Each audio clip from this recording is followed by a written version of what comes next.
everybody. Welcome back to Superman and Lois TV Talk. This is our episode for the Superman and Lois episode, 30 Days and 30 Nights. And that feels like how long it's been since we've all been together. I'm Derek. I'm Frank. And I'm Robin. Derek? Who? What? Who are you? Why are you here? Well, Kate, if you put in enough numbers in a Zoom call, eventually you'll get one. So, hi. Oh, is it that Zoom bombing stuff I've heard about? Yeah, Zoom bombing. Didn't that go away with COVID? It's real, folks. Still wear a mask, please. Yes. Welcome back to the podcast. Welcome back. Discussing is this the 10th episode? Of Ninth. Season 2? This is the 9th episode. Of Nine episodes. 9 times. I've got it right here. So yeah, we a lot to talk about in this one, a lot to unpack. There's a lot going on here. And look, there's a lot going on here, and a lot to be disappointed about because yet again, a hiatus that keeps us off air until April 26th. Didn't we just do this? It is ungodly. I get it. It's COVID. It's myriad things. But the problem is, the momentum I don't know about you guys, but the momentum just drops for me, especially when we have such a good cliffhanger. And almost every episode ends on a pretty stellar cliffhanger. Right. This one obviously is a big one for, this felt like the, in an old school network broadcast show, this is the one that happens right before Christmas, and then we're stuck till February. Mid-season finale, right? Yeah, mid-season winter finale until we come back. So, and that's a lot saying that for a Clarkless, a Superman-less episode. It only goes right into my theory. It's going to be true. I seem to be the only one committing to it that I know of. I don't know. Of course, I don't really listen to the other podcasts at all or read any of the Reddits or anything like that. What's the word out there? Is anybody else talking about if Tyler is directing next time? Or because I've heard who's written it, but I haven't heard who's directing the next episode. That'd be a bigger story. I feel like that would be better. I was with you, Robin, but Bitsy says it was because of COVID that we should take another break. It's the cover story. I'm telling you, It's all a lie. The man's lying to us. And look, this is how fake news starts. But didn't Tyler, quote, unofficially have COVID? Like, I don't know that they had time to. I didn't know that. To scale back around. Didn't he test positive? Maybe I'm making that up. But he's Superman. He can't. No. Yeah, I don't think. Spoilers. You gotta check your sources. Sorry. It's the Babylon Bee. I got it right there. It was. Oh well. Seemed legit. So I'm not sure, but I was talking to the good Professor Bailey the other day. Love that guy. You should definitely check out Superman and Lois tapes. His podcast. But he was saying, well, I sent him the maybe I should say this for spoilers. I sent him the picture after 30 Days and 30 Nights aired. I can do this without doing it. Thank you very much. Okay. I've podcasted for a minute. That's what she said. Hey. So the one you took of me in a towel. Yeah, go ahead. Yes. I sent him, and he 8 out of 10. He was pleasantly surprised. I sent pictures from the trailer. I've been working on my body. Shut up. Sorry. I would love to work on your body, Robin. So I sent him the screen caps from the trailer for the next episode. Got it. And the song by Dr. Dre. Yes. He said that. Yeah, I said the same thing I said to you guys. How did they make that person look like? Yes, that person, that other person with only a small change to a hairstyle. Mm-hmm. Right. And he said, maybe I'm wrong for saying this. I may be throwing him under the bus. He was like, this has become my favorite Lois and Clark. Nice. And I think there's a lot to that, especially if the professor's saying that. That's I don't know where Marianne and Ginger stand, but but that is high praise. And he just said it's the most, it amazes me watching them pull this off. It's everything I could want from Superman and Lois. And it's true, because how much time do we actually ever get to spend with Superman and Lois proper? Yeah. They feel even if you love Henry and Amy, and I love Henry and Amy, you only got 2 hours with them total. I mean, not even that much, probably across like multiple movies. Time, right? Yeah, yeah. I mean, the just the ins and outs of watching them work together. Be parents, be intrepid reporter, and world's greatest hero, and everything. I've really just enjoyed watching their dynamic, and I think it was something we talked about a lot when the show started. How different the iterations were they were bringing to this screen versus what they had done in the previous crossovers. It's a little bit more comic booky, a little bit more cartoonish. Right. Nothing negative, but they were having a lot more fun with it, and they've actually made. I mean, it's very much real world branding. With this iteration of the characters, and I've just continually enjoy watching what the two of them do every week. They feel like a real married couple on screen and off, frankly. All the footage of them coming out of WonderCon, I'm just like, oh my God, I love these two so much. Yes. But yeah, they really do. It's the way they're written, but it's the way the two of them interact. It's their on-screen chemistry. And it's how much they love their characters, like how much that they bring themselves to the characters, too. But, I mean, I don't know if you want to get, it's a good segue into the stuff. I watched the WonderCon panel hosted by former shoe host Damian Goldbrook. He's got other credits, but he's mainly known. But his big one. Mostly known for hosting Star Wars House of L and the final season of Smallville. Yeah. So here's some fun things I wrote down as I watched. When Tyler first guested on Supergirl, he never considered any spinoffs. He was just like, it's kind of like a one and done deal. And then he filmed the last crossover, and he thought that was the last time he'd be playing Superman, which kind of puzzled me because they set up the whole boys thing in that last crossover. So I was hoping I was thinking he might know there was something coming, but anyway, boys. When Bitsy first played Lois, she was 6.5 months pregnant. I didn't know that. It sounded familiar, but yeah. I think found that's why they had them find out they were pregnant at the end of that episode, because Bitsy was actually pregnant. Well, she did before Crisis. They did Elseworlds. She was in Elseworlds. In Elseworlds, she was 6 months pregnant. Yeah, yeah. But she knew but Lois was at the end of the episode. At the end of the episode, I didn't. Gentleman never asked. At the end of Elseworlds, she tells Clark that they're pregnant. Oh, I'll take your word for it. All I remember is the proposal in the fortress. I did not know that Tyler auditioned for Man of Steel.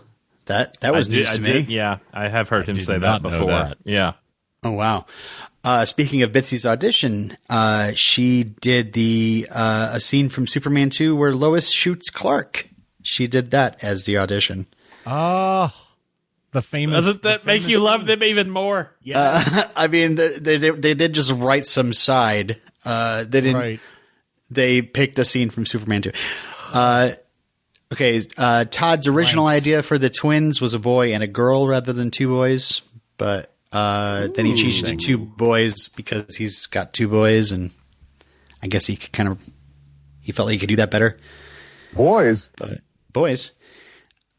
He does say that he doesn't want to include any ties to Smallville or any other previous iterations because he wants the show to stand on its own. So don't expect all of a sudden, whoa, it's Clark Kent from Earth. Was it 187? 187? No. 867? 5309? 616? Was it sure. Something? I don't thought remember. It was 167. I don't know. Yeah, 167. That sounds right. There was this funny moment where Damian ponders, like, what would it be like to have an episode where, it's just a family drama and all the superhero stuff's kind of cut out, just like for one episode. And Todd Helbing's like, oh, that'd be an interesting idea. Maybe down the line. And then some audience member was like, no. Which I guess it brought like a huge laugh. That was me. I was on the phone. Yeah. They asked him, a fan asked Tyler about his stubble. Why does Superman have stubble? And he's like, "Oh, it's to look older. I have a baby face." But he's also, I think Lois likes Clark with stubble. And then he says, "By the way, I set my heat vision on mid range to kind of singe the beard to get the stubble."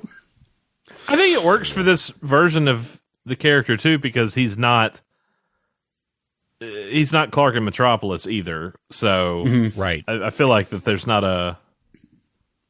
He does have a very much a baby face. Like he does. He looks 10 years older with stubble than he does, Right. with a baby face. Like if you compare him on Elseworlds or Crisis to how he looks on the series, it's night and day difference. And Even at WonderCon this past week, like he's shaved, clean shaven at the con, and he looks younger than he does on the show. One of the most newsworthy items that everybody jumped on was the fact that in this panel, Todd Helbing says about being connected to the Arrowverse. He says, "All I'll say is I think like everybody has the question why we don't bring up Supergirl or the Flash or any other heroes. And aside from us not being able to do crossovers and wanting to put your own stamp on this property, I'll just say at the end of the season, you guys will have the answer to the questions you have." And then he added at PaleyFest 2022, "I understand the fans' frustration, and we're finally going to answer that at the end of the season and where we all fit in everything." I don't think that I think he's putting too fine a point on it, or might be, because I don't think that it's actually going to be an explanation of why no Kara. It's going to be some one sentence wish away answer. That, and I don't think it's going to be specifically about Kara or about. I think it's going to be some explanation of what Earth they're on and where that Earth is in relation to the other dimensions. Like I feel like whatever way that Nat and John came to this Earth, and whatever way that the bizarre world interacts with this Earth is going to have some bearing on that. So it's not going to be a direct answer of the question of why is Kara not here, or why are we not talking about Kara, but it might be some explanation of we're in a alternate timeline where that never happened or something because of Crisis or because of bizarre world. Or not going to be a direct answer to those questions, but it will be let's say sort of a side effect of whatever happens at the end of the season will sort of answer that question for you if you have that question in your mind. Does that make sense? Am I the only one that just does not care? No, you're not, because I was talking to my co-host Tim from Supergirl TV Talk about this, and he was like, "We hosted a podcast for 6 years about that show, and that question never once crossed my mind." I mean, I'm not begrudging Supergirl or the series or Melissa or any of that. Like, I just don't. The way that show ended raises more questions than answers for our show. For our show, yeah. I like our sandbox. Yeah, I kind of, at the beginning, I was a little dubious about it, but as time has gone on, I'm just sort of over. I don't really think about it that much anymore. And now it's its own show with its own, its own whole set of characters and questions and storylines, and I don't really think about them in relation to each other that much anymore. From the production value to the cinematography and everything, I'm just like, I'm good with what we've built, what they've built, and what we get to play in. I don't know. HBO money. Is it? And can I just add in here, like, we're done with crossovers, right? We don't need them. Like, we're not. This is not something. It was something that was cool before, but really, I'm just kind of like, I just rather have Superman and Lois and their stuff at one point in their own place. And before COVID hit, we were supposed to, and then the show got delayed because of COVID. The next crossover was supposed to be Batwoman and Superman. Yeah, remember that was supposed to happen as this show kicked off. That was supposed to be part of that. The original pilot for this show featured discussion about Crisis and the Flash, and because the Stranger John was able to, he was able to move very quickly thanks to the suit in that iteration, that draft of the pilot, and I think Clark sounds like a job for Barry or something like that. It was some kind of I do remember that line, and. I mean, we've had little references. I mean, we had that one reference where they were following the RV. Clark and Lois were in the truck following the RV, and and Lois says something about Crisis, and then Diggle shows up a couple episodes later. It's just, that's enough for me. Like, I don't need, like, to me, that means it's connected. Right. Diggle being there. Right. Yeah. You want to worry about connectivity. There's a lot more issues going on with the DC films that I think you should be concerned with. Part of me, is very much in the Supergirl fans corner by being like watching as a Supergirl fan and seeing Superman show up on the show and realizing, oh my God, they're gonna spin it off, and they consider Superman and Lois as a spin-off and would like some kind of payback to the original thing. Sure. But again, it raises some, because why wouldn't Tal go to Argo? It becomes, it just makes it more complicated when everything's crossed over. So why even make reference to it at all? I would love, my wish for the season 2 finale of Superman and Lois, everything's saved. The day is saved. Everybody's okay. And right before the credits, Lois is like, "Have you heard from Kara recently?" And Tyler looks dead in the camera and is like, "Kara who?" Credits. Now that's not nice. That's not nice. Oh, can you imagine? There's your answer, says Todd Helbing. Yeah. You wanted one. That's not. By the way, we're doing an all Stride episode in season 3. Look out. The whole series arc is Stride gone. The only other bit of news. Oh, by the way, there was the whole cast went to Paley Fest, and I would have loved it if. Oh yeah, that's right. Jordan / Jonathan wasn't there. And I hate the fact that these Paley Fests, they have these panels and I can never get to them. And then they sell them online and I don't want to buy them. I just want to watch them on YouTube. Damn it. What makes you so special? But I couldn't. But Craig was there from Krypton Site and he was there interviewing. And so if you want to watch any of that stuff, he's got a whole bunch on the site. As a matter of fact, there's some stuff, some questions he asked that are kind of spoilerific. Got some, funny spoilerific answers. We'll be talking at the end of this episode, which will be, 2.5 hours from now. The way we're going, yeah. So anyway, 30 days and 30 nights. Bye, everybody. That's all spoilers. That's going to be.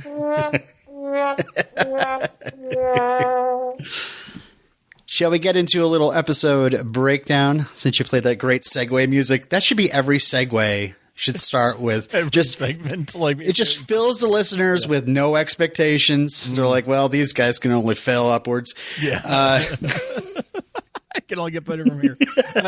Robin, I've been wondering, this is a question only you can answer. Who wrote and directed this episode? Well, Frank, as a matter of fact, I have it written right here. Katie Aldrin and Jai Jamison wrote this episode. And Ian Samuel directed it. He directed Failsafe last year. Last season. Nice. Yeah. So let's start off with the first chapter I have here. I titled it "Tyler's Only Day of Work." Oh, do you want me to do the segue for you? Oh yeah. Yeah. There you go. Good. That's the mood. All right, everybody. This first chapter. That's my alarm. That's my alarm clock when I wake up every morning. We can go with something different. Like, do you want something a bit more inspiring or like a little more funky? How about bringing them horns in again? Sure. Wrong. Not those horns. The happier horns. The hockey horns. The Zuzu's pedals. Those horns. There you are. Yeah. All right, everybody get hyped. It's time to talk about the first segment of this Tyler's Only Day of Work. So this is all about the opening to the episode. And Allie is actually freed not by Lucy, but Woo, second in command for Anderson, is also a follower. Or perhaps she's like, I'm all about helping Anderson. Real convenient. Derek? I was it was just fuzzy. The whole thing was was she in the cult? Was she mad at Anderson? Does she want Anderson? Like, we want Anderson back? Like, the whole thing was weird to me. I would like to believe that she just feels like Anderson's been wronged by the government and only this Allie person is going to be able to help. Yes. So I guess we're going to a portal now? I mean, my first thought was, oh, she's in the cult too, and she's a mole. But then they didn't really address that at all. It just became, I want Anderson back. Okay, all right. And she came out of nowhere. Like, if she had been around, even in the background. She girl? Was. Like, she wasn't. The last time we saw her was when Anderson opened up the... When was the last time she had lines? Probably that episode, the room 1134, and got the weapons and then took off. That's the last she saw. She missed him. She's like, where'd he go? I guess. He's been wronged. It felt like there was a deleted scene, and then that, happened. Or there was a deleted scene from a previous episode. It felt like we were missing something, yeah. Yeah. Mm-hmm. I was just confused by her actions altogether. But whatever. Let's go to the portal. And she says, we fixed that thing's suit, talking about the Bizarro suit that they found at the fortress. Yes. Meanwhile, Sam's waking up on the floor in Lucy's apartment. He's seen better mornings, but, hey, he's still retired and on vacation. So he can get away with that kind of thing. Oh, man, it's just like last Tuesday. All right, so we go to the mines, and Allie says she's going to save everybody and takes off into the portal wearing Bizarro's suit. And then Clark wakes up. His super hearing, how does it just pick up on things? Yeah, that's always how it is. Just kind of like... It's always very conveniently timed, yeah. Yeah. It's almost like he's got that, like... it's almost like whenever trouble happens, it sets off some sort of ultrasonic alarm. Trouble alert. Yeah. Just a disturbance in the force. Yeah. And these are the sounds you need in your board, Frank. They really are. Trouble alert. All I got is this. Well, you got the Super Friends. You got the 2 stars. I mean, yeah, close. But no. All right, so Wu tells Superman when he shows up that he's too late, and so he decides to. Well, can we explain this? What happens here? Because I've read. Oh, he spins around really, really fast and goes through the portal really, really fast in order to go through it. But I've also read like he's like gathering rocks to make his own suit. No, he's slingshotting himself. I mean, it's the same thing as Superman the movie. He's just slingshotting himself. I don't understand how that works with the portal. Not same. I was a little confused myself, to be honest. Because if he garnered enough speed, he could break through. Okay. It was basically like he's gonna. I think it was pretty evident from the effects. He needed the moment. He needed to build. He needed the momentum, so he's just spinning a circle, and then like, well, here. So he's covered in more of a shield of air.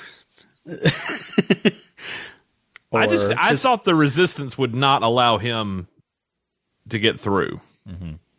But it was pulling the others through, but it was spaghettifying them when it pulled them through. But he's Superman. Spaghettifying. But he's Superman, so it's not going to do that to him. Yeah. So I think it was just a question of the speed he needed to break through and be whole. Like I didn't. Did Allie know that was going to happen?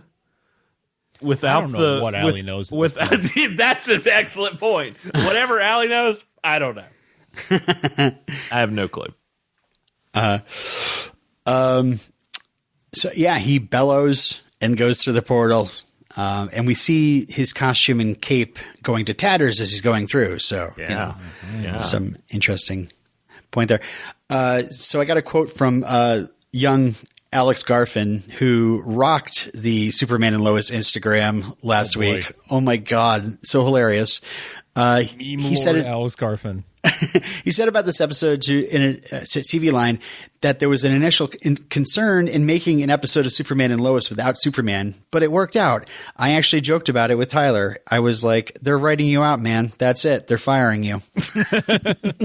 So, well, I mean, he got to be Earth 1 Superman. That's what I thought. That's exactly what I thought. I mean, it's really cool. We get Superman Earth 1 with him and the hoodie and everything, and then we got Connor Kent Jordan at the end with classic 90s Superboy.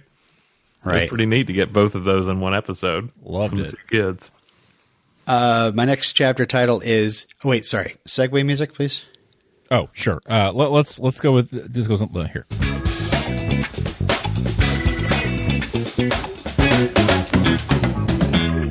I got your pizza. Time for the next segment, ladies. Sorry. The chapter title is Yeah, Superman's missing. So we get a little bit of a montage where Superman... That's an Our Lady Peace song. I appreciate that. Yeah. It was clumsy. I understand. Hey-oh. There's a poster in the window of Britton Dunn's that says Big Dean Energy. Guys, I saw that. I don't think that means what Dean thinks it means. I just kept going. Yeah, exactly. I also noticed there was a sticker on the register that just says, I love Superman. And like Jonathan's working the counter. It's just, let's see. Sam's helping Jordan. He does a little Captain America punch in the bag. And then we get the Lois looking at Clark's glasses. And then we see the debate, which apparently they just held outside. Must be the COVID restrictions. Was it not in the same? It looked like it was in the same place where Lana wins her campaign. No. It was outside. They were all in jackets. It was kind of like, what are you guys doing? Oh, that's right, because I do remember Kyle clapping, and he's off to the side, like around the corner. Okay, yeah. Then we see, we just get this great action. I mean, it was only a one question, one answer debate. I mean, they summed it up pretty quickly. I didn't see a whole lot of reason to go. Quickest debate in the history of local politics. Yeah, let's just do this right here. Okay. Yeah. Set up. Yeah. We talked to everybody, not just your donors. Oh, good. That's it. I'm going to go home. That's good job. Irrefutable point. That's good. And speaking of Supergirl, we see Steel saving a plane from crashing into a city, perhaps Metropolis. Freeze blasting the burning engines, and the news calls him New Man of Steel? Question mark? Loved it. Which is very... I really was hoping that repaired suit was going to... have a little insignia there, but it did not. Well, it got me wondering. I mean, like, it is a little bit of like the Reign of the Supermen thing, right? Of like, Superman is gone, who's going to take his place? And so we have Steel, we have a Superboy of sorts. We have the Eradicator. Well, yeah, technically we have the Eradicator. And we'll talk more in spoilers about where this is going. Yeah. I would like to say it would be nice. I was going to say would have, but I really don't know what's coming. It would be nice if we saw like a team up of at least those three together. Yeah. Like while Clark is away, but who knows? I have no idea. Gotta get the yellow Ray-Bans. Yeah. Okay. Oh, we get a sad shot of Lois staring at Clark's coat. Jordan using a super hearing, trying to find. Lois is like, can't hear through a portal. And Jordan's like, well, Derek told me you could just fly fast enough to go through a portal. It won't even hurt you. Why can't I listen through it? Anyway. Semantics. And that's it for that. We go to the next one. I don't even know. It's election day. It's not even funny. Sullivan. I love that you disappointed yourself. I didn't earn a transition for that one. This one's not even good. I did all these notes a week ago, so I'm like, what did I do here? This one sucks. All right. Did you call a plumber? So this is all about Lana's the election, and I love that. I love this moment where Coach Gaines, who's just like, "Well, I don't have a football team, but Lana." I love how he's sort of like just all team lame now. I go episode to episode loving him and just loving him. So like he's all la. It's like, yeah, he doesn't have anything else to do. I mean, I guess he probably is one of those that probably teaches history too, and then also teacher. I don't know, maybe he's probably the entire athletic director for the. He's rolling the TV in on a cart to talk about reproduction. And if you're lucky, we'll watch a little Planet Earth when we're done here. But when he turned on Jonathan, I was like, "Shut up!" Like, at all. That's in a different chapter, but yeah, it's okay. We skip around here. Sorry, I just want to focus on the election, which was a very important part of this episode. I mean, it's really what you've been leading up to for 2 seasons now. Yeah. I mean, get rid of Superman. Let's get into some like West Wing, Marilana stuff. Finally. Come on.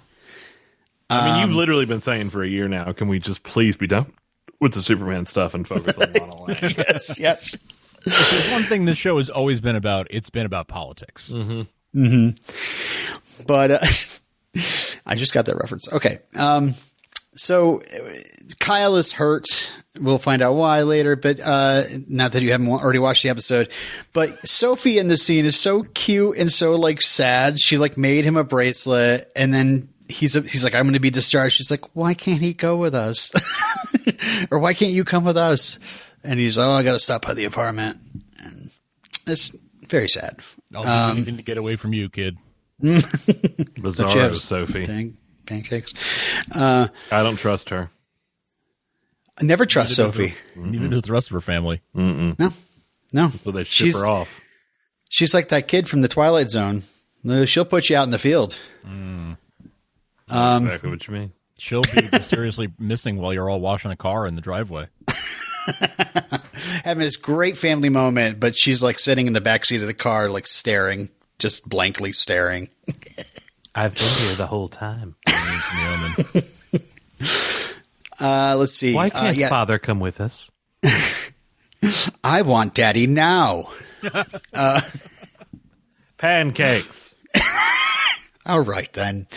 All right. So, yeah, Sarah is concerned about her dad, goes to visit the apartment. And it turns out Dad's just got one mattress, like one chair, a wooden box to eat off of. He's just not doing it. Yeah. But he's just, there's like half a bottle of like spoiled milk. A little just like rind of cheese. But listen, I've been to that house, and it ain't good. I went to that house every other weekend for a few years, and it's not fun at all. But yeah, it's kind of heartbreaking because Kyle's like, I'm not going to do anything. I'm not going to buy furniture. I'm not going to decorate. This is temporary. Why would I waste my time working on this? But to that end, I want to ask, why did you leave the firehouse then?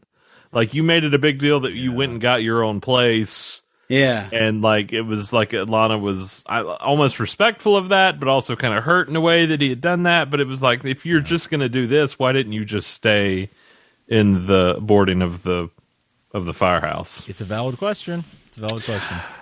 I assume that he wanted some privacy. maybe it's just something as simple as like I would rather not shower with other men right now. Just one shower on my own. I figure the chief has his own room, right? Maybe not. Maybe it's Smallville. Yeah, you don't get a fire pole in your own apartment. Sorry, that's true. That's a shame. Unless, okay, so. Sarah, Frank and I, you can't see it at home, but Frank and I both leaned in at the same time, waiting for that. For the punch. Unless. All right, lady. Okay. So Sarah then goes. She's concerned about her dad. She asks Lana if Kyle can stay with them. He's injured. We have to take care of Dad. But Lana's like, it's the wrong message to send him. And I was just like he's a child and doesn't understand things like that. I'm about to be mayor.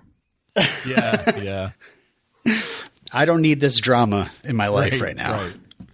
He needs to be punished.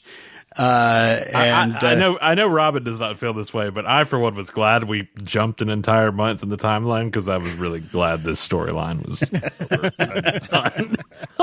like this is something we've been talking about since season 1. It was finally she's mayor. Can we move on now? And she tells Sarah that, your dad's not your responsibility. Yeah. I don't know. It's just like, I don't know, your family, why.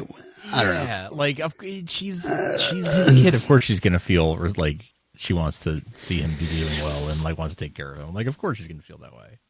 Like Sarah's like, I'm not a part of all your drama. He's my dad, and I want to take.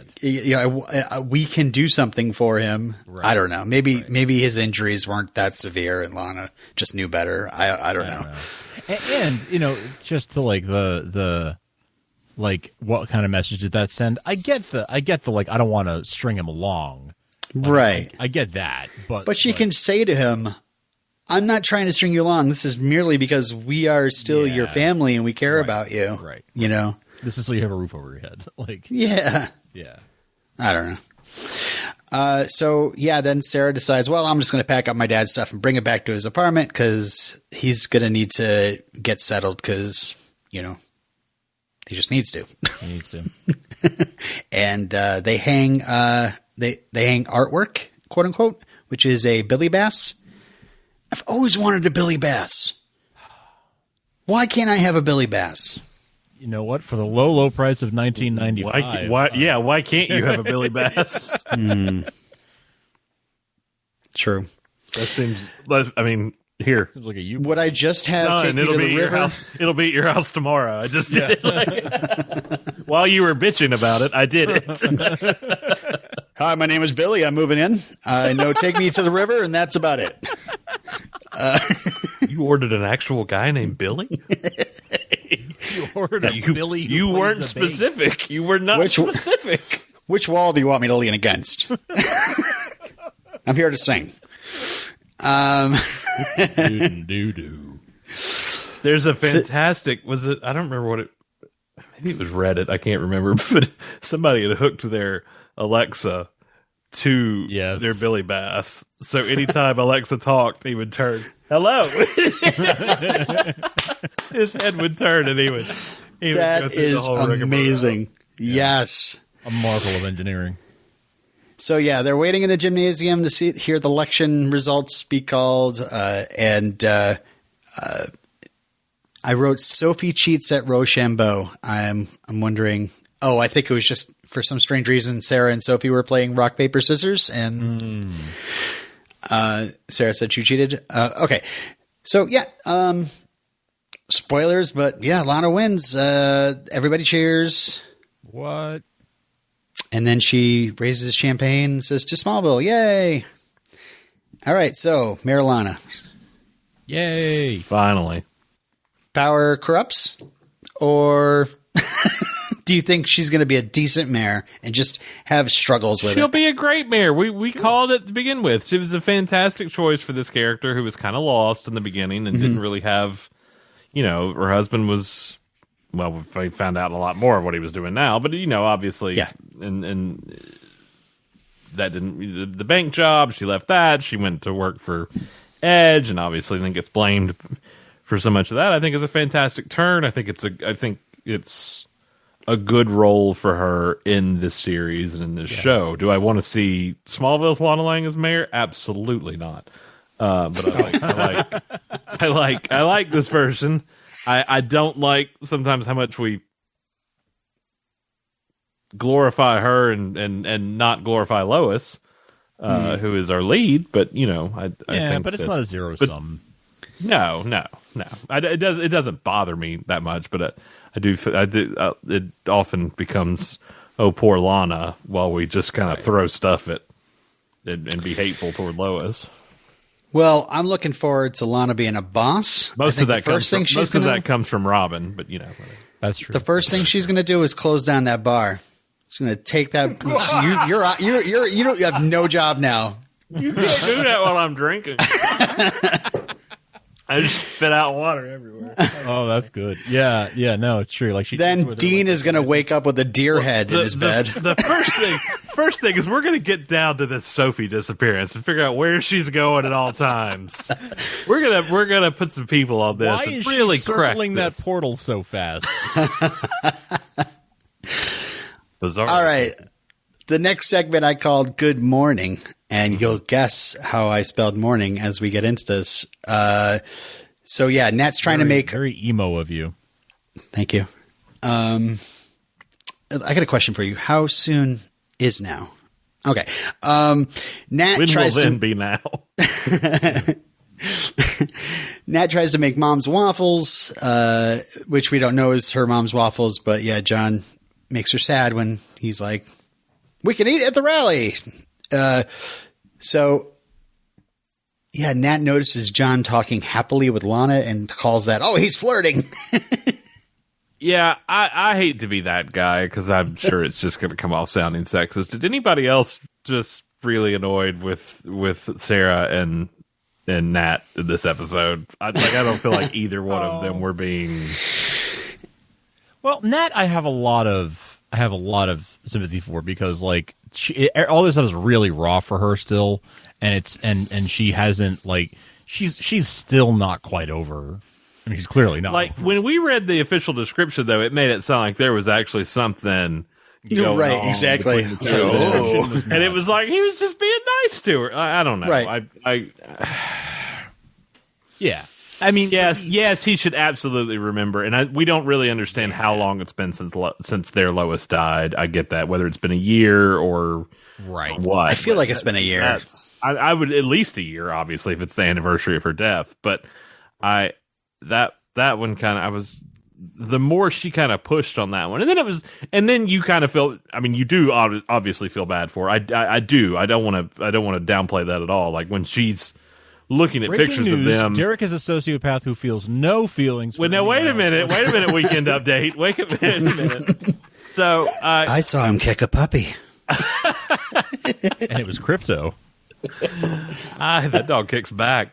But when she couldn't even show Sarah the pictures of her mom, I mean, that's obviously that stuff. But I get it being hard on her, but I wish it could be hard on them and not like her against her dad. Yeah. Like what? Because that's what has been happening a lot is just this constant, internal struggle between the two of them, and then mad at Clark for when he get hurt and all this stuff. Though, man, like, It is. Yeah, that's what I keep trying to tell myself. I'm like, it's not just a character being annoying; it's a character being a teenager. Yeah. I never said annoying. That was your word. I didn't say annoying. All right. Well, like a gnat with a G.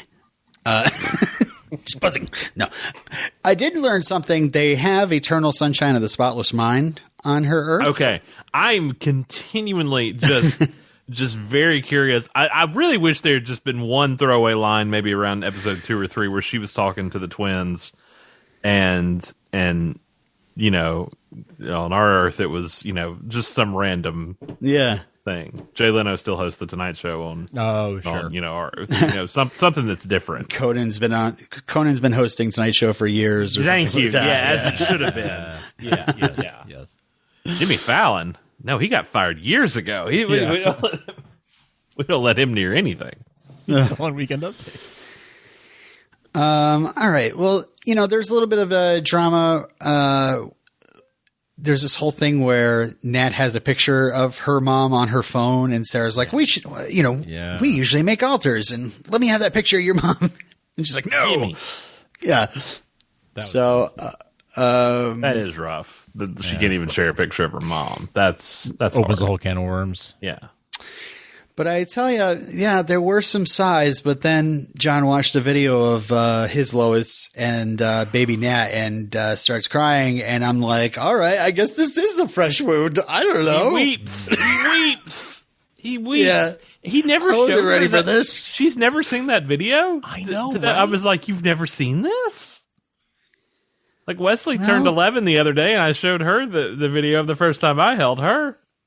Yeah. And I don't know. That's just a special thing. I think you'd want to share that. Yeah. And then, they kind of make up and watch the video together. So With pancakes.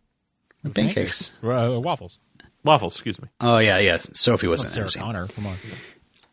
The next chapter I call Fire Up the Lifehouse. So Sarah tries to talk to Jordan about how he feels with the whole Aubrey situation, but the super hearing goes off and Jordan has to sneak away. Mm-hmm. That sounds very familiar. But he's not nearly as good at lying. I gotta go. I gotta. He's headed in the right direction. At least this time he did explain. Last time at Victoria Mays, he just didn't ghosted. show up. Yeah. Right. So he goes to this warehouse and there's a huge fire and it's a pretty huge scene. Kyle is, I was wondering if there was some sort of like pyro supervillain that was showing up when I saw those like twin whirlwinds of fire, but it turns out it's just that's how XK goes up. Just one of those things, baby. And is this only the third fire we've had on this show too, for him to be the fire chief and like, I know, right? Yeah. Hey. So Jordan comes in and grabs Kyle. He sees a window as an escape, closes his eyes, and what do you know? The kid can fly. Just had to think about it really hard. Yeah. Think of happy thoughts. Happy thoughts, Jordan. And we even get a slow-mo shot of him with the fist out. Now, did he? Let's turn the Wayback Machine back about 10 years ago. Did he fly or did he leap? I actually would contend that he leapt. That was a leaping in a single bound, I think. But he's well on his way. He tells Jonathan that he flew. He didn't say I jumped. That he flew. What? You think he was lying? He must know he flew. No. He's on his way to flying. He doesn't know. He flew. He doesn't know. I think I'd know if I was flying or not. I'd know if I was flying, Jordan. But now I'm trying to remember back to season 1 finale. When they were in the barn? Was that? That was flight, but he was not in control. Yeah, but he was possessed. Right. So, when Jonathan talked him out of it, when he came down off of it. They slowly lowered to the ground. Yeah. So he's working on it. That was their own dance in the barn. I'd still call that a leap. Why wouldn't you just go up if that was the case? Yeah. That was a leap. Because the window was diagonally in front of them. That was a leap. All right. If Single bound. Yes. But a leap. All right. Well, you're not there yet, kid. I know the audience is with me. Your dad doesn't go missing for a month and you get to fly suddenly. We ain't pulling. No. He's like, in fact, I'm wearing tights under these clothes. So take that, Alan Miles. Has your X-ray vision come in yet? No. 10 years for the other kid to fly. You're not going to start flying before you get X-ray vision. We're not having that crap at all. Go to your room.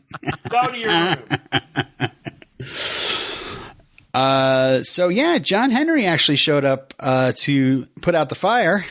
And so Jonathan's like, you better tell Mom before John Henry does. Well, unfortunately, Lois runs into John Henry before she runs into Jordan.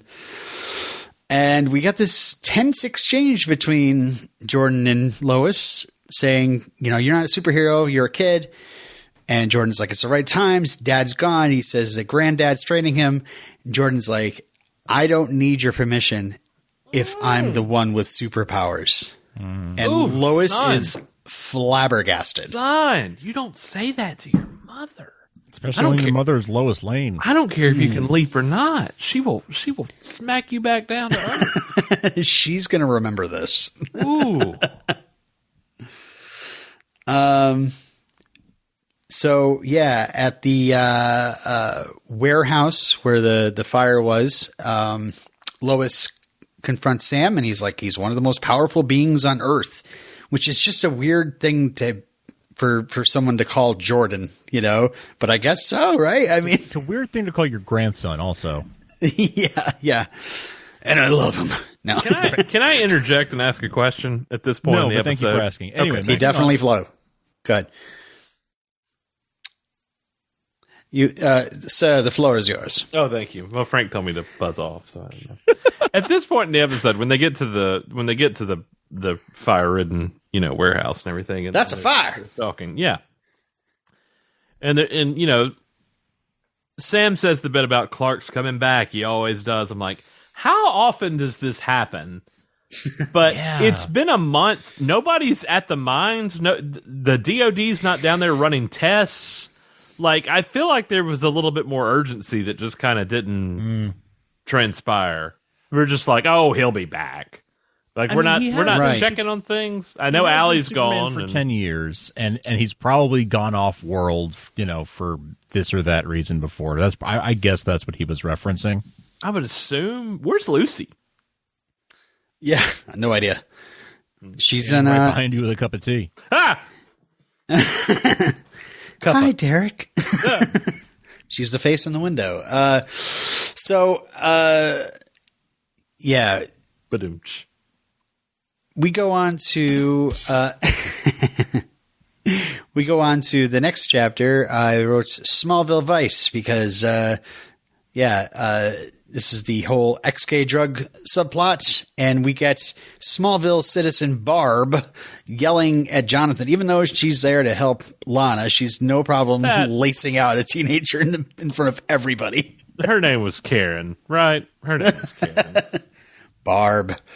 And then the coach jumps in and backs her up. That's what I was saying earlier. I was like, really? Yeah. At 2? Yeah.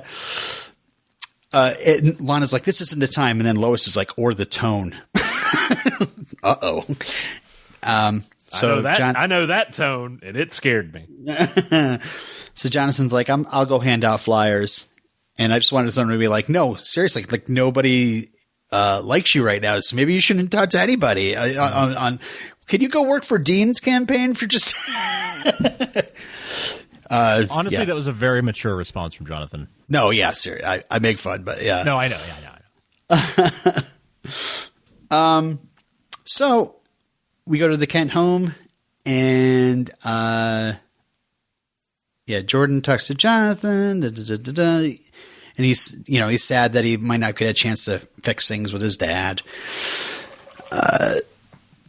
So soon enough, they discover that the fire was XK, and Sam's like, you got any leads on any XK dealers? And so the whole thing with they bring Jonathan in, they have him. He has makes them promise there's immunity, and Lois is like, do the right thing. So he's like, I'll bring her in, and Lois Lane says, her? Hi, Candace. Yeah. Hello, Candace. Hello, Newman. Hello, Lois. So this is another little tense scene because Candace is like trying to apologize, trying to be on the level with Lois, and Lois just like, give me the information and maybe we'll talk later. She's just not ready to give any sort of forgiveness. It was tense. It was kind of cold, but understandably so. It was cold, but it was also, Candace also stood her ground. She was like, that's true. She was, Lois called her dumb, making dumb decisions. She was like, yeah, but I did it for my family. Right. We don't all live in a perfect farmhouse and, et cetera. We've moved 7 times in the last 5 years, and my dad's got a heart condition, and I did what I had to do. Right. I'm not, advocating for her. I'm just saying that. Yes, she had an explanation. Yeah, she held her own against Lois Lane. So they track down the supply house, and Sam wants to do some satellite readings, but Jordan's like, I got a better idea. So Lois and Sam and Jordan drive off to the supply house, and she's like, stay in the car. And it's like, this is sure, we your know how classic, that goes. your classic TV trope. Stay in the car. You never stay in the car. Usually stay in the car, Lois. Yeah, that's true. He's got his mother in him. But unfortunately, there's some sort of hissing that Jordan can't hear over, even though he's like, could you try harder? You just tried to hear through a portal. It's that damn hiss. Yeah. Somebody left the shower on, and I can't hear a thing. What? So, yeah, Lois and Sam go check things out. Lois looks through the window. Holy cow, there's a huge XK operation going on in there. And then this thug shows up to apprehend them. And, of course, he's on XK himself. What were you just laughing about? Me? Yeah. All I could think of was Uncle Leo from Seinfeld. Will somebody get that damn phone? So they get tied up, and I love this little exchange where Lois is like talking about like, oh, these are firemen knots. You know, if it was a hobble knot, we could have get through this thing. And Sam's like, how many times you been tied up? That was a great exchange. Better you don't know. I didn't know where that was going for a second. Easy killer. Jai Jamison tweeted, the Lois Lane knot bit is one of my favorite things I've ever written. Bitsy and Dylan killed it. And also RIP to my search history. Oh, no. Yowza. What's the best way to tie a woman up? Oh, no. Is that, No. So, yeah, Sam argues with Lois, and then finally Lois gives in, and Jordan is activated. He puts the hood up. Activated, yeah. We need to activate Jordan. I was like, what does that mean? Our boy comes in, shoots a gun with his heat vision out of this guy's hand who's about to kill Grandpa. Heroic music. He freezes this guy and then delivers an uppercut. I mean, okay. Great combination. So the vantage point from the car showed the exterior of this building. Uh-huh. They go to that front of the building to look inside. Was he not watching them get apprehended this entire time? I was wondering. Can see what's happening. Right. No. I was over on the bench. I was over on the bench. Then we get this. If that wasn't a great moment with the heroic music, by the way, Dan Romer dropping some good stuff here. Then Jordan is trying to untie Lois, and this XK thug blasts heat vision at him. Jordan ducks, but then time slows down. He's like looking at Lois. He's looking at Sam, and then he just kind of steps out of the way. And the little grin that he gets on his face. Yes, exactly. Oh, God. The satisfaction. Yes. And then super speeds behind him and punches him out. And I just... Yes. Grandpa and grandson are nodding at each other, and Lois is just sitting there going, oh, boy. So we finally get to the final act here, which is where everything goes at the end. Lois and Sam talk about how there's probably some big money behind the supplier that's not over yet with the XK. Any ideas? Is this somebody we don't know, or it's Dean? It's totally Dean. Why did I never think about that? There's some big Dean energy right there. That's big Dean energy. That's the first thing I thought, but then I thought, no, too obvious. Sophie. It's always Sophie. Always Sophie. Oh, honestly, Dean is a good thought. Mm-hmm. I kind of feel like that dies off now, though. Mm.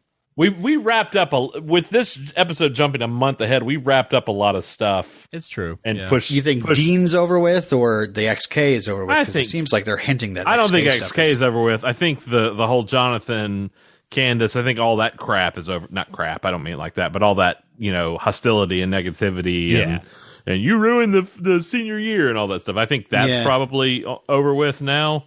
And now we'll turn our attention to. We got to put a stop to XK. We can't keep having all these random thugs having Superman abilities. Like it's got to be. it's got to be dealt with. But so I think it'll be the next chapter of that story. The election's over with now, so that's done. This last 5 or 6 episodes are really, I think, going to be heavy into this Bizarro Earth stuff. I don't know. I mean, you're right about the XK, because if they keep having people getting powers and if they're not careful, they'll get 10 seasons of stories out of that. I was like, I knew where that was going. I was thinking it too, but it just feels good to hear it. They didn't keep having his powers. They had their own powers. That's true. Yeah. That's true. Yeah. You want to go Freak of the Week? Fine. Go Freak of the Week. I want to see Amy Adams eating a deer on live television. We'll do it live. We'll do it live. Why live? Why live? Eating a deer? I don't know. I just went along with television, I guess. I don't know. On this multiversal Earth. Yeah. Okay, boomer, as if there's a thing as live television anymore. You watch live television, people get slapped now. That's what happens on live television now. Oh, God, I never want to hear about that again. Oh, God. You'll hear it again!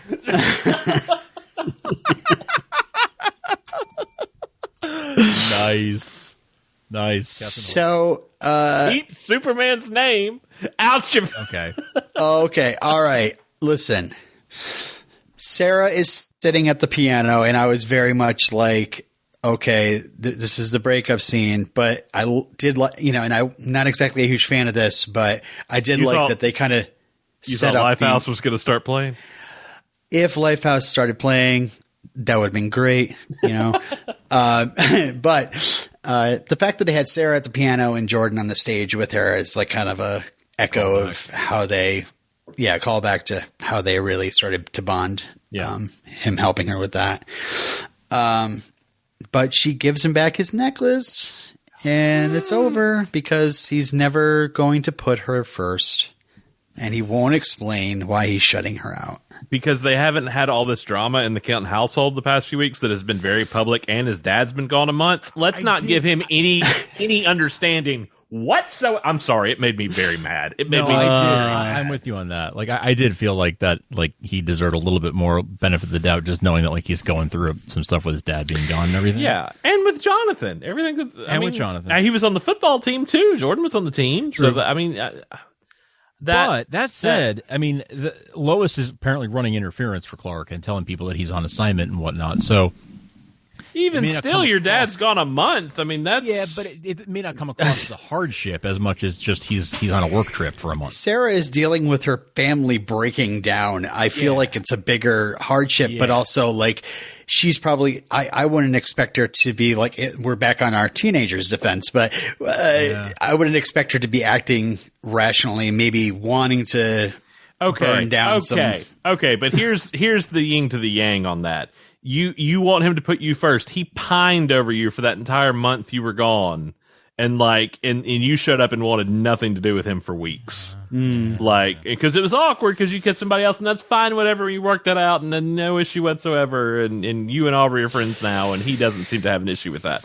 But he kept putting you first. Yeah. And that was the way you treated him when you got back is very distant and keeping him at arm's length. Good reason to act that way too. I don't know. I got very angry with the whole thing.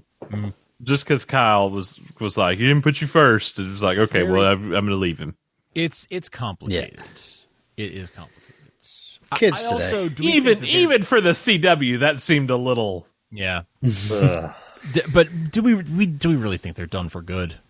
No, but why gotta go through this? Why not have the? Because they're teenagers and they go through this, and also it's the CW. Why not the? I just think we need to take a break right now, or why the whole thing with giving back Martha's? If you can't be honest with me. ... How could this happen to me? So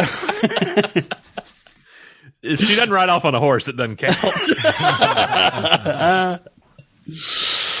So Sarah goes to stay with her dad with a sleeping bag, and Jonathan walks Candace home, and they're super happy and want to focus on the relationship. And then suddenly Jonathan gets a pain in his head and decides, I want to go home and rest. And boy, I don't know about you guys. I'll just say right now, first impressions of that, I was like, oh my God, he's getting powers. That's what I thought. I thought he heard something. I thought he was starting to hear something. I felt real dumb that they used basically the same sound effect of Clark picking up Bizarro. I should have figured it out, but... Yeah, but why didn't he get visions? Because he didn't have a pendant? I don't know.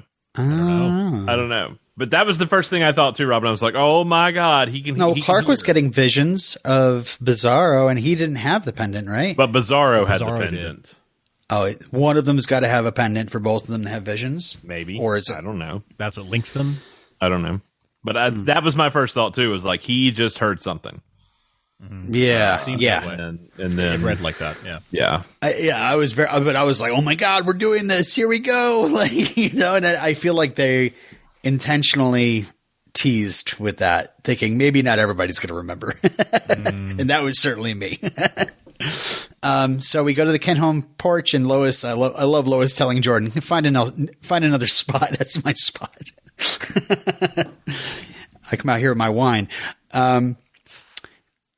Jordan tells Lois about the breakup, and Lois says that sometimes the heartbreak, you just have to feel it.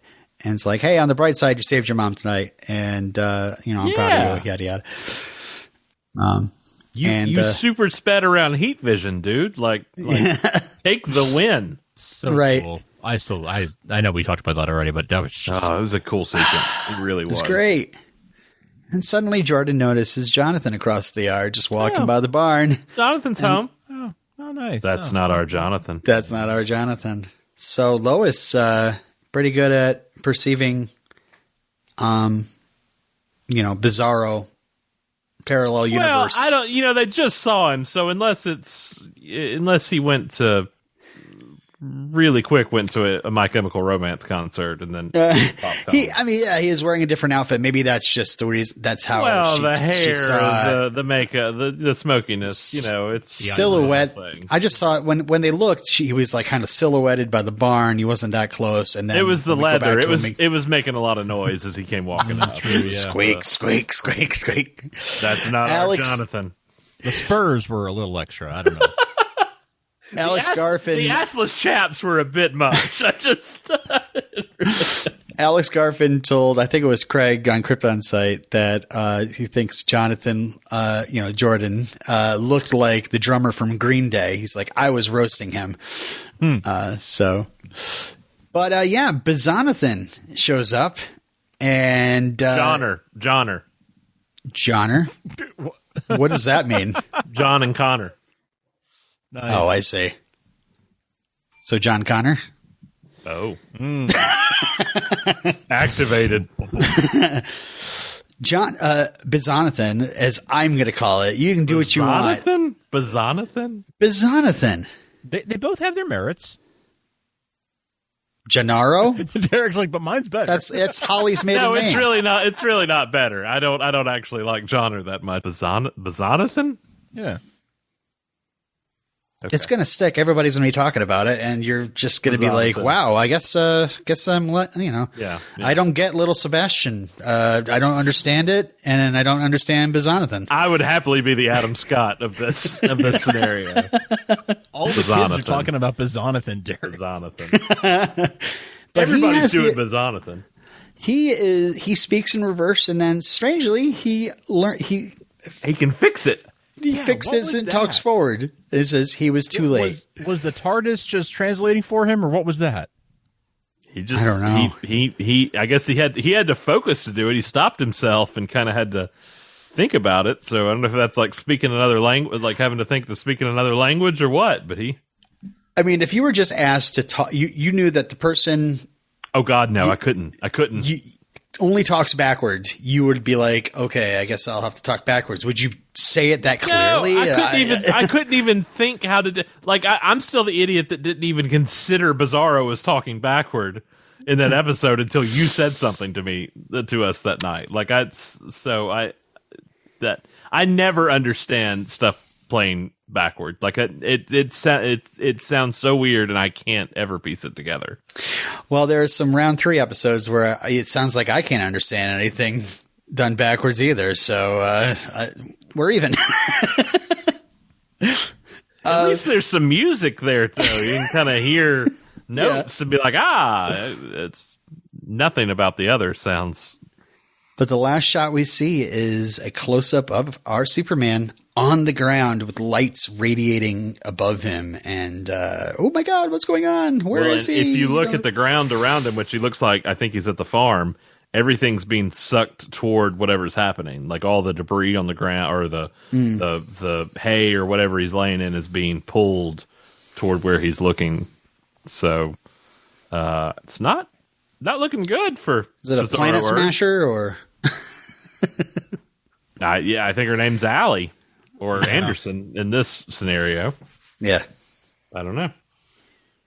We have a lot to talk about in spoilers, I'll tell you that much right now. Yeah.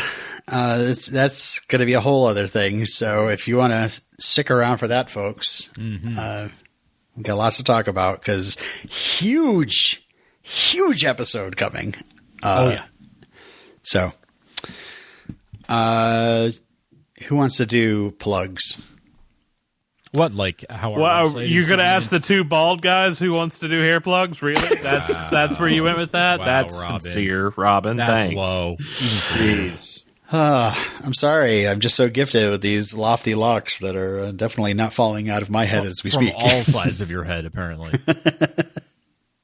Well, folks can visit our website, supermantvtalk.com. You can email us your thoughts at supermantvtalk@gmail.com. You can rate and review us on Apple Podcasts and Spotify. Follow us on social media at Superman TV Talk on Twitter and Starkville House of L on Instagram. Subscribe wherever you get this show. And shout out, as always, to Craig over at Krypton site. Like Robin mentioned at the top of the show, he has some fantastic coverage of the cast in L.A. At PaleyFest and WonderCon. So there are some great things there over at Krypton site that Craig has gathered, and he's just always doing a killer job. So check Craig out. But fellas, until next time, we're always around.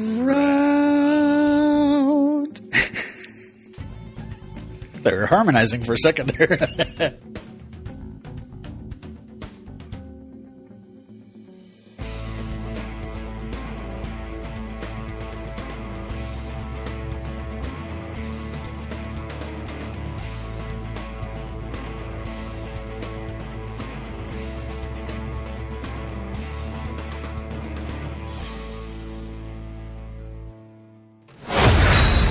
Jordan, you don't have to keep doing this. It's been a month. Dad's never been gone this long. I'm sure he has a really good reason, okay?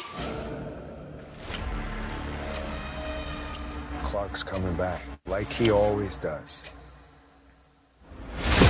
No, Clark? He's still on assignment in Metropolis. Wow, must be a really big story. There's something I would like to show you. Something that would change everything.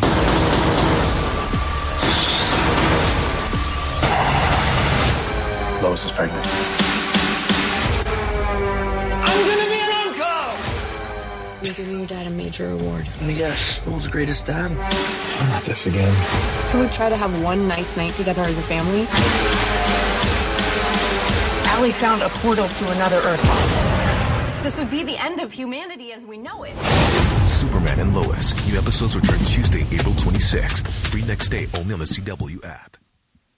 Oh my gosh, waiting a month is just not at this point. It's But the end of humanity as we as know we it. know it. Bizarro this long. Bizarros in a Bizarro World, episode 10. Bizarros in a bizarro world. The 25th episode of the series, by the way, also. Oh, yeah. Quarter of the way in. So, yeah, that is what's happening there. How do bangs make you look like Margot Kidder? It's I don't. uncanny. It's so wild to me. Like I was like, they got Margot. Like that's I don't. It was that shocked me. I had to watch the trailer 3 times because I kept going. That's Margot Kidder. They made Bitsy. They made Bits. Oh, Robin looks like Margot Kidder. Thanks. Could you ask how many F's are in catastrophic? How many P's does rapist have? Yeah, thank you. That would. How many Z's in Brazier? That really sells it. Where do we even begin to talk about what is happening here? So here's my hope. My hope is there's a lot going on in this trailer. There's obviously a lot going on in the episode. Look, there's a lot going on here. So here are my thoughts. I hope that the opening of this episode is a direct callback to the opening of the first episode, and it's him narrating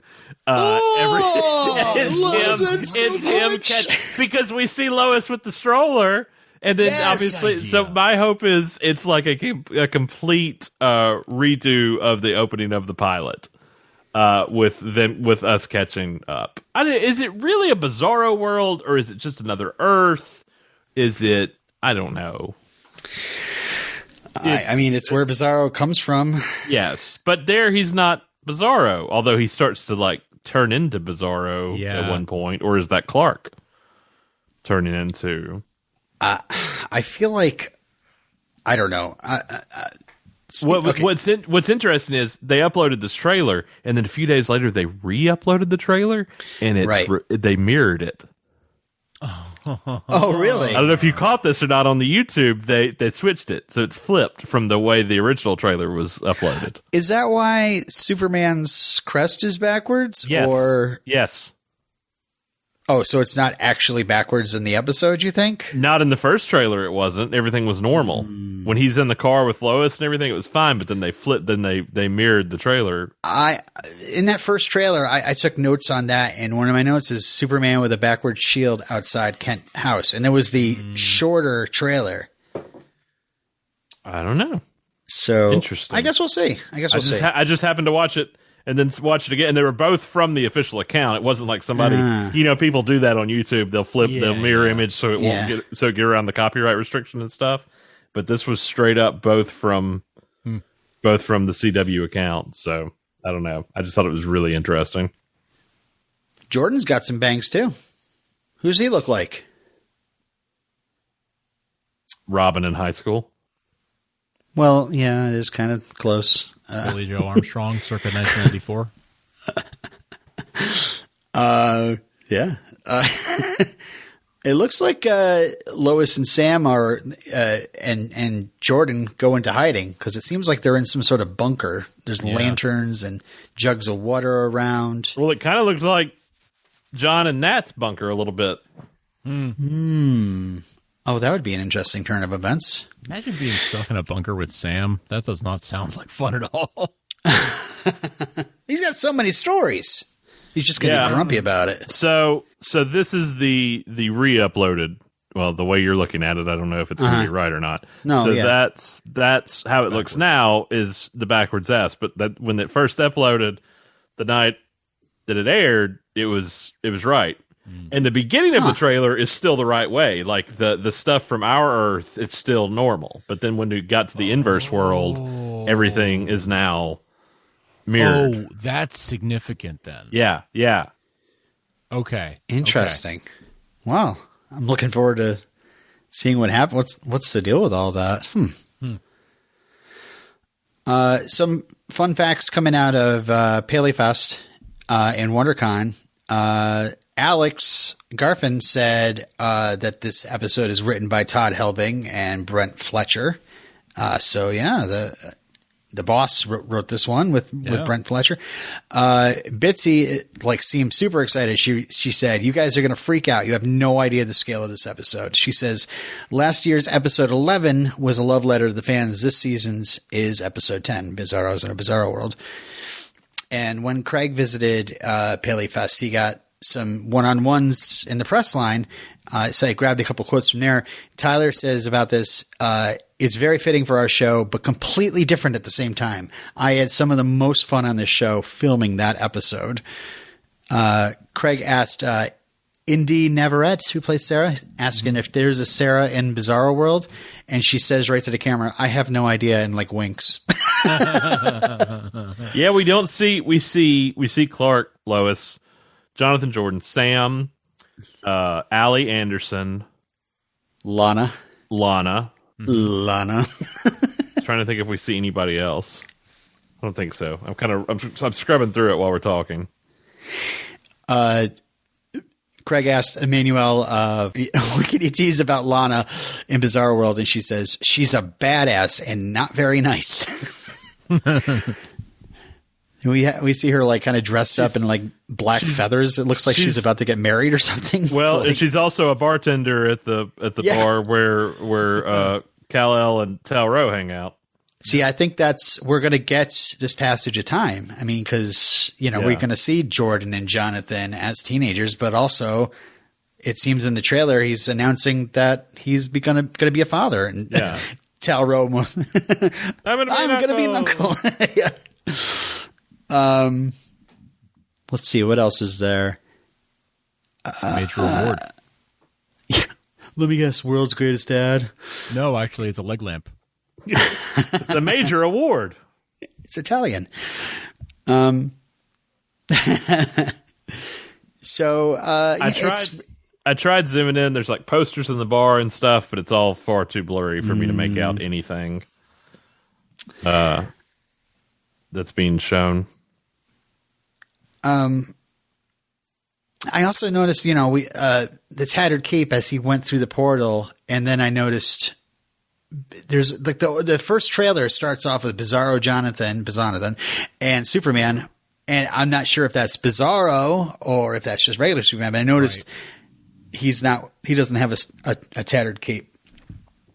Well, it is very obvious that this Earth knows, I guess, that Clark is Superman. I mean, obviously that Superman's married to Lois Lane and has sons. I assume, They're all showing up to this event in a limousine together. That's right, yeah. It also seems like there's a bit of like you get that quote about Jonathan being super bored with his dad being so popular and famous, but then now he's in his Superboy outfit with his sunglasses signing autographs himself. So it seems like he's gotten a little he gets a little corrupted by it or something. He got an S on that jacket? I want to know. Is there an S on that jacket?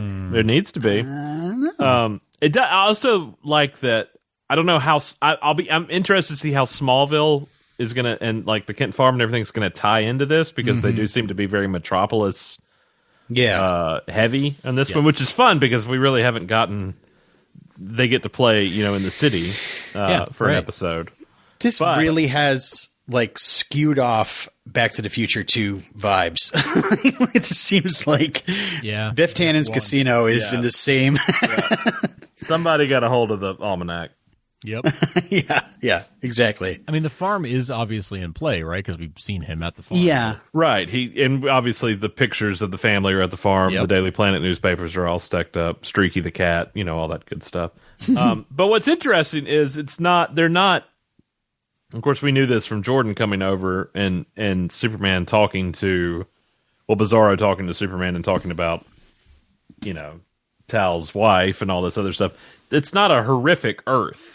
Like it's it's almost upscale to a degree looking, or at least for the Kent family. It's not some horror universe that they've entered where everything really is backward. It's just an alternate. Yeah, they all look like zombies. Yeah, right. Or all have goatees. Right. It's not a mirror going on. Now there's an episode. Give everybody a goatee. Oh my God, with a goatee, Bitsy looks like Spock. Just looks like Margot with a goatee. I can't get over it. A couple of interesting things I also heard in these interviews. One is directly related to Bizarro's in a Bizarro World, is because, like, hearing the synopsis of this episode and watching the trailers, I could see like there is the plot of Superman going to Bizarro World and stopping Allie and getting out of there or whatever, apprehending Anderson, leaving, and then coming back. But this trailer seems to set up like, no, this is the history of Bizarro. We get to learn about this Earth, which we've had questions for 9 episodes now. So thankfully we get to kind of be immersed in this world a little bit. What confuses me though is that a fan asked Todd Helbing at the panel, like, how long is Superman going to be gone away for? And he's like, oh, just the 1 episode. So to me, it's like, does he mean like this episode, or is this episode going to be all, let's catch you up with Bizarro Earth, and then the next episode is our Superman. Well, I wonder now having to figure out how to stop Allie. I wonder if Anderson. that meant how long will Tyler be away for, because Superman's still all in this episode, and then the next episode could be, but right. Maybe him showing up at the end on this Earth. But we do. I mean, at least I would think half the episode's got to be devoted to this cast of characters that we haven't gotten to interact with, because Jordan's still there. True. Right. This is before he leaves and before our Clark shows up there. And, we've got to see this wedding between Lana and Tal. I sign me up. She looks like a Disney villain. Her wedding dress, gorgeous in both as the waitress and as the bride of Satan. It looks like. Yeah. now here's something interesting. Talking about this bunker with all the lanterns and everything, where we get the iconic emo Jordan crying on Lois's shoulder with Sam and everything. So Clark's not down in this bunker. So this is after he left, or after they think he's dead, or after their faces got crossed out. After Lana tries to kill him. I don't know, whatever. But Anderson is in the bunker with them as well. And is he? He is, and I don't think it's our Anderson. I think it's their Anderson. Weird. But Jordan's not down there either, I don't think. I mean, Jonathan, excuse me. Yeah. But then the next shot, then I thought this was very interesting. They're at the gala or whatever, wherever Clark is getting this award, and Allie approaches Jonathan. It cuts as soon as she walks up. It cuts as soon as she walks up to him, but she walks up and takes her glasses off and is about to address him, and then it cuts off. But it's clearly her approaching Jonathan. Yeah, it's going to be a family divided somehow. Maybe Allie talks their Clark and their Jonathan to, be united with their other selves or something. Yeah, that's interesting, yeah. Also, I'm looking at... Sam's in uniform down in the bunker, but I was about to see if it was a inverse uniform. Oh, I see. Yeah. It's got an American flag on the shoulder, and there's some other kind of patch that I can't identify right there. But that is the American flag. Yeah. Down there. Some sort of arrowhead, it looks like. It's like the hero symbol. Some future spoilers. Another quote that I saw from Lana from PaleyFest. She was super excited. She says, I just read the script for episode 14. And my mind was blown. There are so many excited twists and turns. I think the fans are going to go bananas. So you heard it here first. And I don't know if she's talking about if that's the finale, the penultimate episode, or like if we still don't know if it's really going to be 15 episodes, but I'm just kind of assuming at this point, right?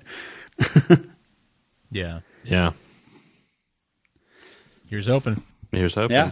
All right, so let me pose this question to you. We talked earlier about Eradicator and yes, and Bizarnathan.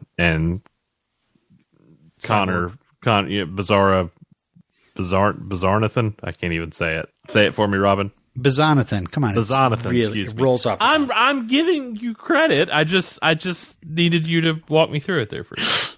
And Steel, and we've kind of been duped over and over again by this show, giving us one thing and then being like, nope, it's this instead. And we kind of got annoyed with the whole Doomsday thing in the beginning, because it was like, why didn't you just let us think it was Doomsday instead of telling us it was Doomsday and then the reveal be Bizarro? So I kind of have been thinking in the back of my mind, we've been building toward Doomsday all along, somehow. that this is all going to lead to Doomsday, and then it wouldn't have been quite the rug out from under us that we thought it was. Yeah, but now I'm starting to lean a different way because I watched this episode 3 times. Oh yeah, and I'm starting to question some things. I wonder if we don't know what these pendants do. That's still one of the biggest questions. Beyond the Bizarro Earth is what these pendants do. Well, they have a publishing company. That's about it. Thank you. Oh. So, 2 Seinfeld references in one episode. So, Giggity. What? Giddy up.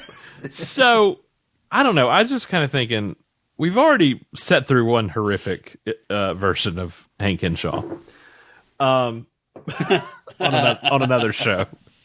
Calling himself Cyborg Superman for no good reason whatsoever. None. Could Anderson be Cyborg Superman? Oh. That's interesting.